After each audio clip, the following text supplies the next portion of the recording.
It is the you versus the prompter your girlfriend told you not to worry about. Quite literally a glow up for one of the most important pieces of tech in my studio. And Elgato pulled zero punches here. But with that premium upgrade comes a premium cost. So let's see if this thing is worth your hard-earned dough. Just a reminder that Elgato sent me the Elgato Prompter XL for review, and they have no say in the actual outcome of this video, and they're not getting to see it before you. When a company is looking to release something that is unique to the market, sometimes they release a test version of their vision. Sometimes it's a pared down version with some limitations, but it's almost always much smaller. And I think this is for a couple reasons. First is raw material, which can only make the initial cost of the unit soar. And next is, if it's going to take off, you can save yourself a ton of market research by just releasing it and having the people that buy it tell you where it came up short. It's kind of a brilliant approach, if not a bit risky. Who needs auditorium testing or long drawn-out Q&As with people or even market research when you could just do trial by fire? Well, I think that's what Elgato did with the original prompter. I mean, this thing was awesome and a welcome escape from the glide gear and the Neewers of this world. But there were some drawbacks to using it. First, well, it was tiny, and while it was great for use as a teleprompter, using it for anything else was kind of difficult. Though I hear using it for chat on Twitch did work quite well. But streaming, like with StreamYard, what I do, well, that was less than impressive.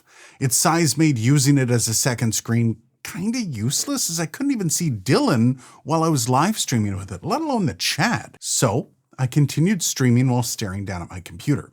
All that aside though, this thing was still amazing. As a teleprompter, it made presentations and videos a breeze. It eliminated needing an extra screen, an app, and a janky setup with your camera. It's just hung off the end of your lens, which is cool. And while it had the odd hiccup after launch, this thing basically made me forget my old glide gear completely within a week. But again, there were some imperfections for a lot of people. So Elgato sat back and soaked it all up. Let the crowdsourcing tell them exactly how to build the ultimate prompter. And well, from where I'm sitting, well, they mostly crushed it. And honestly, aside from the fact that it's a prompter and it shares the similar operations of the original prompter, it is quite the different beast. First off, there's no more hanging it off your lens. This chonker is far too heavy for that.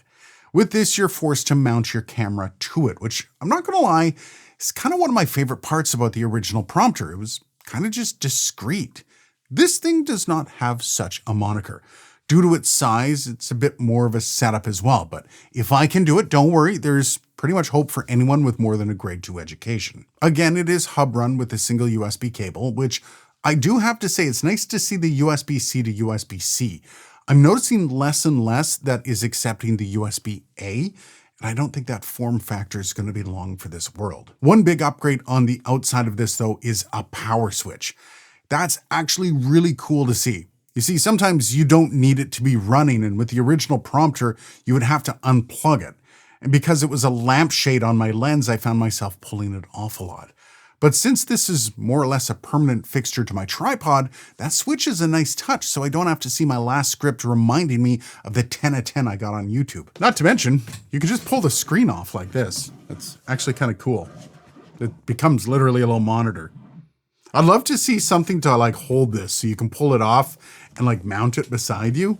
Yeah, something like that would be actually be kind of cool. Other than that though, functionally, basically, it's the same as the OG prompter. So this should come as no surprise to you, but this thing is one hell of an upgrade, specifically on screen size. In fact, you can actually use the screen as a bloody second screen, which is kind of cool. Now, this, the original, is still very good and very cool, but the limitations kind of just jump out at you. A 9-inch screen at 1024 by 600 is probably the most notable. And while it's perfectly fine for reading scripts, it did lack a lot while trying to employ it for other things like second screening. Not to mention, if you had a wide enough lens, the body of this thing would actually come into the shot. Now, I do have a 20mm from Sony and it did cause some issues. But even with the new one, the screen is still kind of in there. So keep that in mind if you have a full frame camera like me. I'm guessing the minimum you want to use is a 24mm lens. Another big issue from the original prompter, if your camera was too girthy, it just wouldn't work. For example, I believe it was a 24-70 from Canon or Sony. Can't remember which, but the prompter was too heavy to hang on the end of it. And the lens and the camera were too big to fit inside, even with the drape. That should be a thing of the past. There's ample room to use the step-up rings or just use the shroud, and I can't imagine there wouldn't be any cameras that don't fit. Within reason, that is. But this new screen at 15.6 inches and 1920 by 1080 changes the use case on this thing immediately. This thing is more than just something to pack away when you aren't shooting. This thing easily just pivots off to the side, and just like that, you have a decent second screen for your setup. Rather handy in limited spaces. Then, on top of the Prompter XL, you get a cold shoe rail, meaning the sky's the limit for cold shoe add-ons, compared to the two that were on the original Prompter. And I mean, combine that with all the original things the Prompter did, and you get yourself a pretty sweet kit. But I do have to say, it isn't all rainbows and gummy bears, so. This is where all the fanboys get hurt bottoms. So, a couple things confuse me. First is the mounting holes. You get 2 1/4" and 1 3/8".